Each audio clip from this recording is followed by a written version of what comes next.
Bonjour à tous. Aujourd'hui, je vais vous montrer en détail comment j'ai utilisé Clip and Blocks pour sécuriser mon montage euh, électronique de la station météo.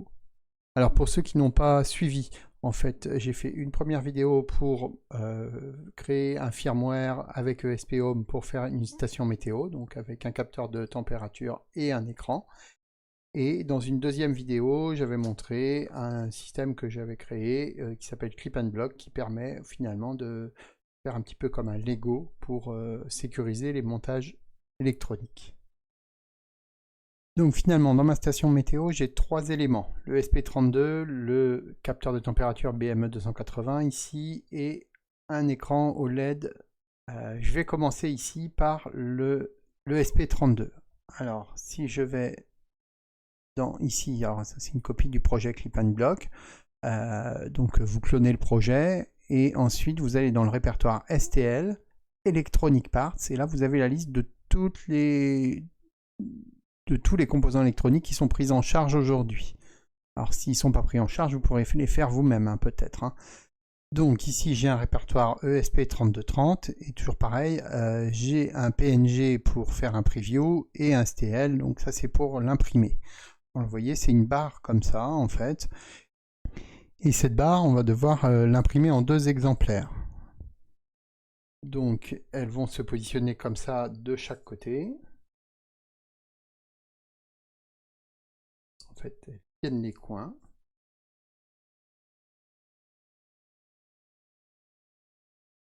Et voilà.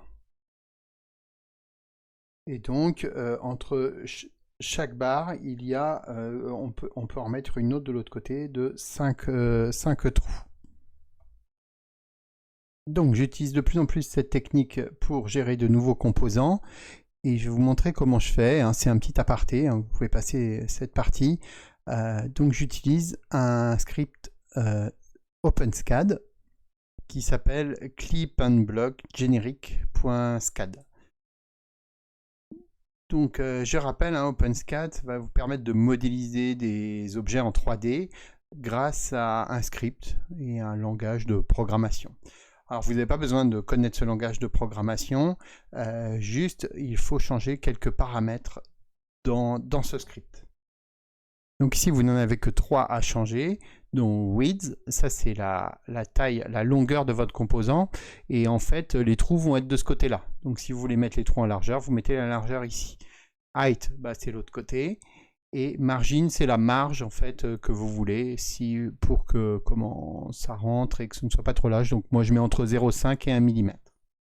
Donc il faut mesurer votre module. Moi le mien il fait 51 en longueur et 28 en hauteur. Ensuite ici j'appuie là. Et là il va me générer ma pièce. Alors comment en fait vous allez jouer sur cette longueur là pour l'ajuster à la longueur du module. Donc ici, ça peut être plus ou moins rapproché de chaque côté. Et ici, il y a 3 encoches, qui veut dire que cette longueur-là fait 3 mm. Et sinon, vous allez pouvoir jouer également sur cette hauteur-là, qui va permettre de l'adapter en fait à la largeur de votre module. Donc ici, il y a 0 mm, puisqu'il y a 0 encoche. Je vous montre un autre exemple, par exemple pour le SP32 cam. Donc là, j'ai une taille de 39,5 par 26,8. Donc là j'ai un trou en moins et vous voyez j'ai 4 mm sur chaque côté et 1 mm en hauteur. Donc ensuite vous cliquez ici sur STL pour l'exporter en STL et l'imprimer avec votre slicer préféré. Alors au début j'essayais vraiment de faire des modules, enfin des pièces pour chaque module, mais en fait les tailles des modules changent très souvent, y compris sur le ZSP32, on en reçoit des fois il y a 1 mm, 2 mm d'écart, donc voilà pourquoi je pense qu'il est mieux d'utiliser directement ce script là, il est assez simple maintenant. Alors maintenant pour l'écran OLED, alors là j'utilise une autre méthode, c'est en sandwich, je faisais ça avant mais maintenant je pense que je vais arrêter d'utiliser cette méthode là. Donc si vous allez dans le répertoire, vous avez pas mal de fichiers ici. Donc comment moi celui que j'ai utilisé c'est le Big. Alors je me suis aperçu qu'en fait il y avait des écrans plus grands que d'autres. Donc voilà, j'ai fait un Big là. Donc là il y a one side, donc ça veut dire que j'ai les trous que d'un seul côté. Et sinon il y a two side pour avoir les trous des deux côtés. Et là on a une épaisseur qui est 2 fois moindre. Et on va mettre le module en sandwich entre les deux parties. Donc je l'ai imprimé 2 fois. Voilà. Et maintenant je peux le mettre.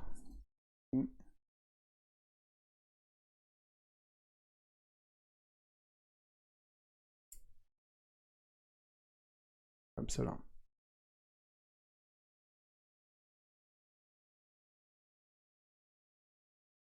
Enfin, dernier élément, c'est mon BME 280, donc c'est le capteur de température ici.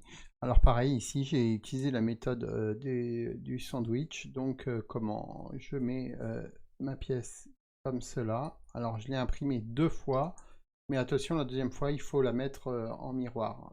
Là, je vais débrancher mes câbles pour la remettre à l'intérieur.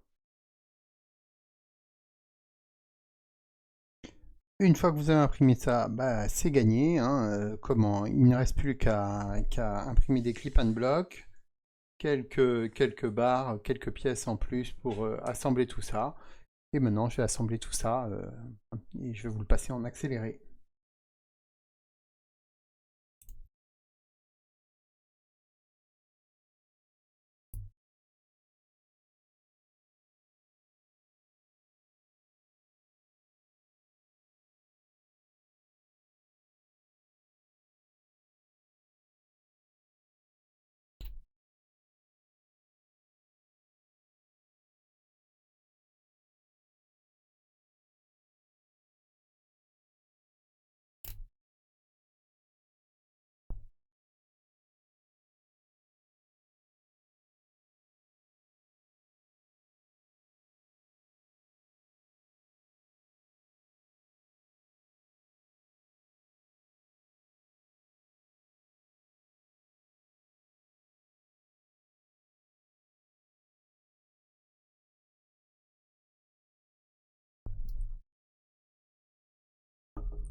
Et voilà, c'est fini. Donc l'avantage de ce montage-là, c'est que il tient debout. Donc voilà, comme cela. Bon, je parle dessus, mais voilà. Comment l'autre avantage, c'est que le capteur de température, il reste toujours très loin du processeur qui chauffe. Donc a priori, j'ai vérifié, il n'y a pas trop d'influence. Et bon voilà, il est assez petit. Après, il faudra peut-être comment voir pour les câbles, pour les sécuriser un peu plus. Bon, j'espère que ça aura été pour cette vidéo. J'ai bien conscience que c'est pas d'une très grande qualité hein, ce que je fais. Je filme avec mon smartphone et monter le clip and block là sous le smartphone, c'est pas toujours facile pour moi. J'espère que vous aurez quand même vu. Pour finir, j'ai eu un petit commentaire là, de Alarme 4007 qui aurait un projet pour faire bouger son ESP32 cam avec un moteur SG90. Alors comme j'en ai et que je trouve que le projet est assez intéressant, je pense que je vais m'attaquer à ça.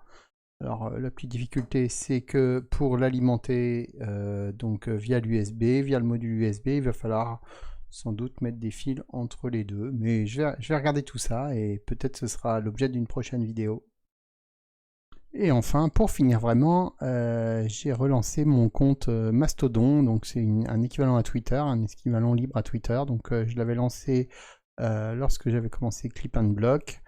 Et donc là, si vous voulez me parler de Clip and Block, vous pouvez le faire sur Mastodon.